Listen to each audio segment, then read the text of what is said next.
sort of elevated the name, if you will.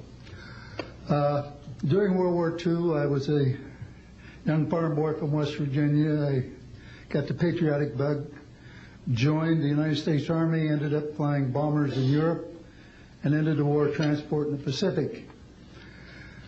Finished college in the summer, late summer of '49, recalled to active duty in the newly formed United States Air Force.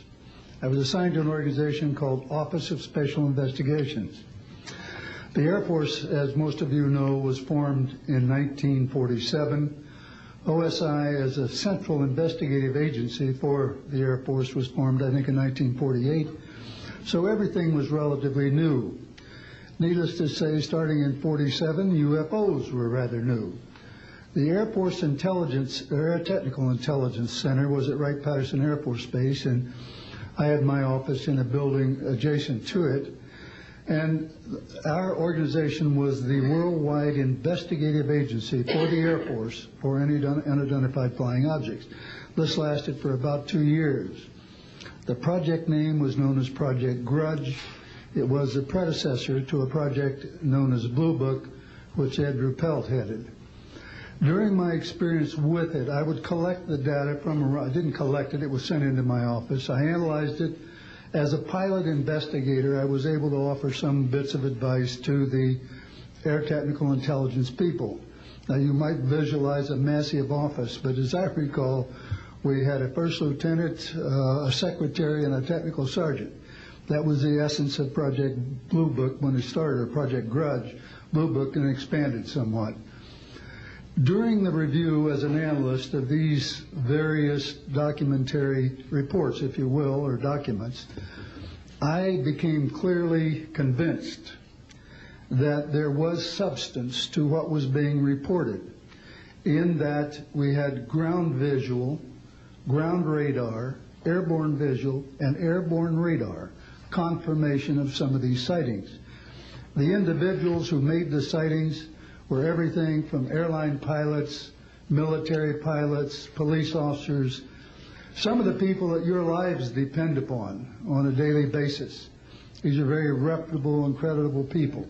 I hope that the testimony here from very credible people will convince you of that and will further Steve Greer's disclosure project, in that pressure needs to be brought to bring this to the attention not only of the Americans, but of people all over the planet. These vehicles have been seen and confirmed all over the planet. I am willing to sign a sworn statement or testify to my judgment and to what I have observed. Such things do exist.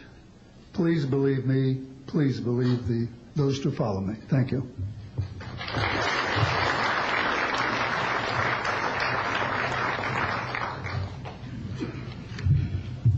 My name is Michael Smith. I was in the Air Force, a sergeant, from 1967 to 1973. I was aircraft control and warning operator. While I was assigned to Klamath Falls, Oregon, in early 1970, I arrived at the radar site, and they were watching a UFO on a radar that was hovering at about 80,000 feet.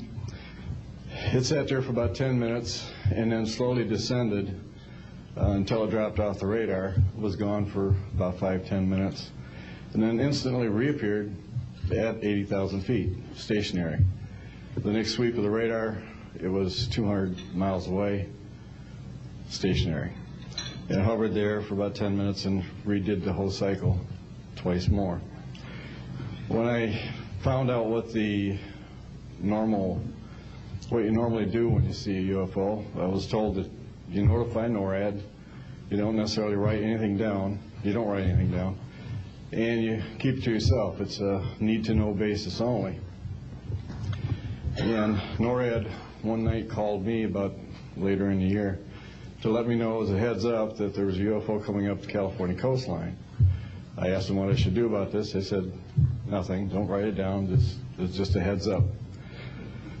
And then late 1972, while stationed at the 753rd, radar squadron in Sault Ste. Marie, Michigan, I received a couple panicky calls from police officers who were chasing 3 UFOs from Mackinac Bridge up I-75.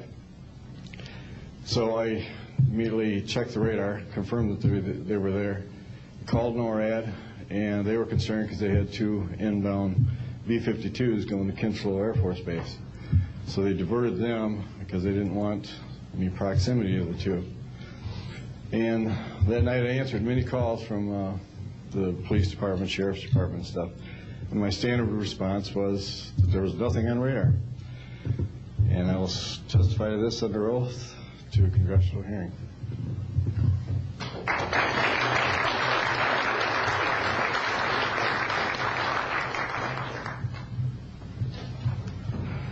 Good morning. My name is Enrique Colbeck. I am a traffic controller. I'm sorry for my English. I'm so scared. I'm not accustomed to talk in front of a lot of people. I'm here because I'm being a witness in a voluntary way on my work. I work in Mexico City as radar controller and the International Airport of Mexico.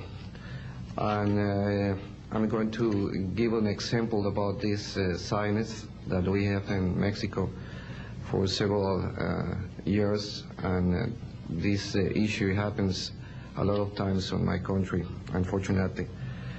For example, in March 4, 1992, we detected 15 objects west side of the Toluca Airport, that is very close of our international airport at 50 miles, more or less. Then July 28 of 1994, we have almost a collision or something that we can name in that way with an international flight, domestic flight of Aeromexico 129, commanded by the pilot Raimundo Cervantes Ruano, that has a trash or something about in his main landing gear in the right leg. That's occurred at night at 10:30 more or less. Then in the next week, the same year, in the same moment, the Aeromexico Flight 904 has another almost collision that was reported for the pilot Corso, the Capitan Corso, at 11:30 in the morning, and we detect that object on the radar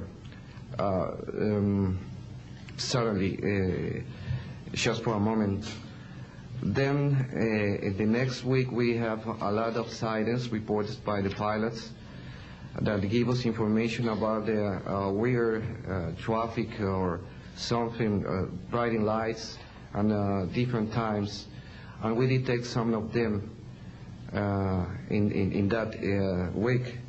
But in September 15 of 1994, we have a detection about 5 hours more or less on a radar and a new equipment that we believe that that equipment was working in not a good way, because it's not human that you have detection by 5 hours of the same object and apparently without movement.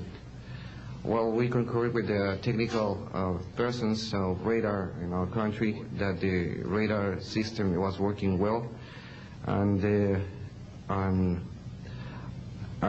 was very exciting, and we surprised when at the next day we received information about a periodist named Jaime Maussan that is studied these cases in Mexico, about that a sighting from a lot of people in the Metepec city.